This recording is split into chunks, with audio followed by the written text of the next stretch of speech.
43절 말씀도 함께 봐야 돼요. 네네. 이스라엘 길가 진영으로 돌아왔더라. 아멘. 네, 오늘도 새벽을 깨우며 나오신 사랑하는 성도님들, 우리를 말씀으로 인도하시며 은혜와 평강 베푸시는 그 하나님의 놀라운 은혜를 경험하는 복된 하루 되어지기를 주의 이름으로 축복합니다. 지금 여호수아 군대가 지금 끊임없이 전쟁을 펼치고 있는 장면이 나타나집니다. 승승장구해 가고 있는 이스라엘과 여호수아가 오늘은 이 여리고 중부 지방의 그 모든 땅을 휩쓸고 이제 남부 지방을 공격하는 내용들이 나오죠. 막게다, 림나, 라기스, 게셀, 에글론, 헤브론, 드빌 여러 땅들을 계속해서 점령해 나아가게 됩니다. 이 전쟁을 해나가면서 이 전쟁을 마지막 회고하는 그 장면들이 하나씩 하나씩 나타나지는데, 그것에 공통적으로 나타나지는 말씀이 아마 40절에 잘 정리되어져 있습니다. 우리 본문 40절 말씀을 다시 한번 볼까요? 40절입니다. 이와 같이 여호수아가 그 온 땅 곧 산지와 내겝과 평지와 경사지와 그 모든 완흥을 쳐서 하나도 남기지 아니하고 호흡이 있는 모든 자는 다 진멸하여 바쳤으니 이스라엘의 하나님 여호와께서 명령하신 것과 같았더라. 아멘. 하나님의 뜻은 이스라엘 백성들이 이 하나님께서 약속하신 가나안 땅에 들어가서 모든 것을 진멸하라라는 것이었습니다. 그래서 지금 이스라엘과 여호수아는 그 땅을 점령해 나아가면서 반드시 했던 일이 무엇이었냐면 진멸하는 것이었죠. 그들은 하나님의 명령에 따라 움직이고 전쟁하고 정복해 나아갔습니다. 그 모든 과정들을 통하여서 지금 가나안 땅에 있는 모든 것들을 진멸해 나아가고 있는 것이죠. 가나안 땅은 그냥 땅이 아니라 하나님께서 약속하여 주신 땅이고 그 약속이 이루어지는 땅이 되어야 했던 것입니다. 그래서 약속 안에 있는 자들이 순종해서 약속 밖에 있는 자들을 계속해서 진멸해 나아가는 사건이 오늘 본문에 나타나지고 있는 것이죠. 그것을 통하여서 이 가나안 땅에서 무엇만이 온전히 드러나져야 되냐면 하나님의 약속만이 온전히 드러나지게 만드는 작업을 하고 있는 것입니다. 약속 안에 있는 것과 약속 밖에 있는 것의 가장 큰 차이점이 무엇일까요? 약속 안에 있는 자들은 약속의 내용을 알고 그 약속을 믿고 약속을 따르고 약속만을 바라보면서 살아가는 자들입니다. 그러나 약속 밖에 있는 자들은 약속을 모르죠. 그저 자신의 재주와 능력과 자질만을 바라보면서 살아가게 되는 것입니다. 그래서 가나안 사람들은 약속의 땅에 있어서는 안 되었기 때문에 지금 하나님께서 진멸하라 명령하셨고, 이스라엘 백성들은 약속 안에 있는 자들로서 약속 밖에 있는 그 모든 것들을 진멸해 나가고 있는 것입니다. 여러분, 하나님이 세상을 심판하시는 기준은 도덕과 윤리의 기준이 아니죠. 세상에서는 도덕으로 살고 선하게 살게 된다면은 구원받고 또 마지막 죽음 이후에 평안한 어떤 내세의 삶을 살 것이다라고 기대하지만, 그러나 이 하나님의 은혜가 아니고서는 구원받을 어떠한 존재도 없다라는 것입니다.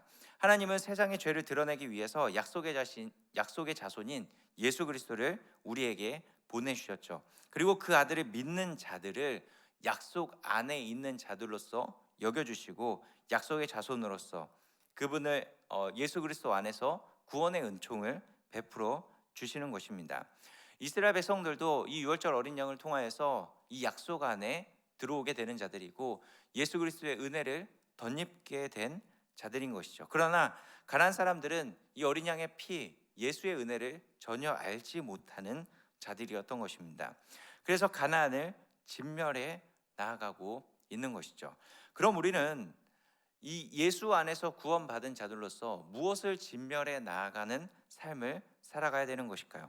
먼저는 우리가 세상에 대한 시선을 올바로 갖고 있어야 되는 것입니다. 세상은 반드시 심판받아 진멸당할 곳이라는 것이죠. 그래서 여호수아는 이 전투하는 곳곳마다 호흡 있는 모든 것들을 다 진멸해 버립니다. 약속 밖에 있는 모든 것을 진멸하는 것이죠. 그런데 이 진멸의 사건은 지금 이 여호수아에서만 나타나지는 것이 아니라 온 땅이 호흡 있는 모든 것들이 진멸당하는 사건이 이미 한번 나타나지게 됩니다. 그 사건이 언제 나오나요? 창세기 6장에 노아의 홍수 사건에서 나타나지게 됩니다. 노아 홍수로 모든 인류가 육지에 코로 호흡하는 모든 생물들이 다 진멸당하게 되죠. 그런데 그 심판 가운데 살아남은 자가 있습니다. 바로 노아였죠. 하나님께서 노아를 구원하여 주신 이유는 노아가 어떤 구원받을 만한 능력과 또 그만큼 착하고 의로워서 그를 구원해내 주신 것이 아니죠. 창세기 6장 8절을 보면은 하나님께로부터 은혜를 받았기 때문에 노아는 구원을 받은 것입니다. 하나님의 은혜로 노아는 구원을 받았고 세상은 모두 죽었지만은 그는 구원받은 자로, 은혜를 입은 자로 서게 되는 것입니다. 홍수로 인해 인간의 모든 것이 진멸되었지만은 그 진멸의 자리에서 오직 남은 것은 은혜로 구원받은 자, 하나님의 은혜만이 드러나지게 되는 것이죠. 여러분, 홍수 이전에, 진멸당하기 이전에 얼마나 많은 것들이 있었습니까? 세상의 자랑과 문화와 그들의 탁월한 모든 것들이 그 가운데 남겨져 있었습니다. 그러나 하나님의 진멸로 말미암아 그 모든 것들이 아무 쓸모가 없고 아무것도 남지 않았고 오직 무엇만 남았죠? 하나님의 은혜만이 남게 되어졌고 그 은혜를 덧입은 그 한 가족만이 남게 되어진 것입니다. 결국 심판의 자리, 진멸의 자리에서 오롯이 드러나지는 것은 하나님의 은혜밖에 없다라는 것이죠. 오직 은혜인 것입니다. 지금 여호수아를 통해서 가나안 민족을 진멸시키고 아무것도 없게 만드신 이유가 바로 이것이죠. 인간의 모든 것은 인정하지 않고 모두 없이 해버리셔서 그곳에서 오직 하나님의 은혜로 구원받은 자, 하나님의 은혜를 아는 자들을 통해서 하나님께서 새로운 역사를 일으켜 나아가길 원하셨던 것입니다. 그러니까 우리가 이전에 무엇을 했는지, 무엇을 어떤 일들을 이루어 놓았는지 우리는 우리에게 전혀 중요하지 않다라는 것입니다. 우리가 지금 이 땅을 살아가면서 믿음으로 온전히 붙잡아야 될 것은 딱 하나, 이 하나님의 은혜만을 붙잡으면서 살아가야 되는 것이죠. 새롭게 역사하시는 그 은혜로 말미암아 하나님의 나라의 역사가 내 삶 가운데 이루어져 나아가게 되는 것입니다. 우리는 세상의 것은 계속해서 진멸해 버려야 되는 것입니다.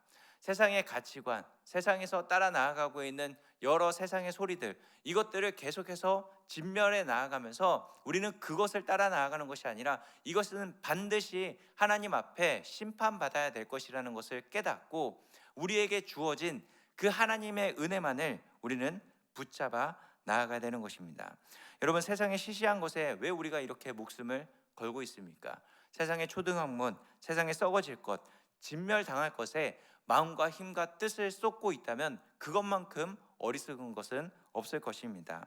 여러분, 진멸당할 것에 우리를 살게 하시는 이유는 이 하나님의 은혜를 받은 자가 어떠한 삶을 살아가야 되는지, 또한 더 나아가 하나님의 은혜가 이 은혜 받은 자로서 세상에 이 하나님의 은혜를 증거하기 위해서 우리를 지금 이 진멸당한 이 세상 가운데 우리를 세워놓으신 것입니다.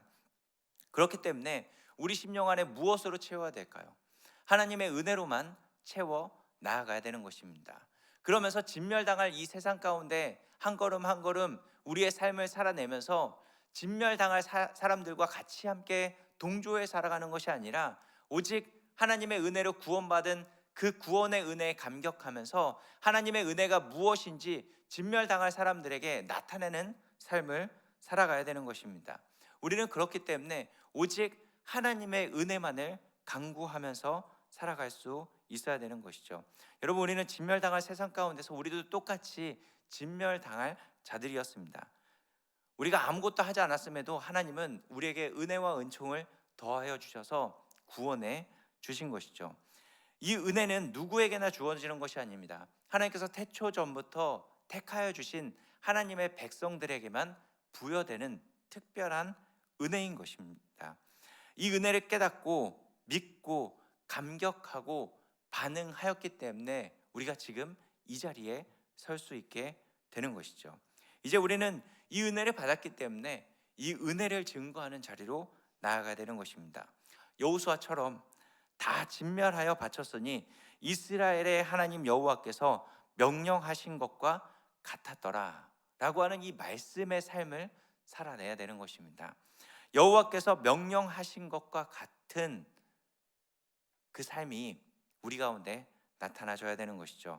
우리는 나의 인생을 증명하기 위해서 살아가는 것이 아니라 지금 여호수아와 이스라엘 백성들처럼 오직 여호와께서 명령하시는 것을 이루어가는 삶을 살아가는 저 여러분들이 되어지기를 주의 이름으로 축복합니다. 이렇게 기도하겠습니다.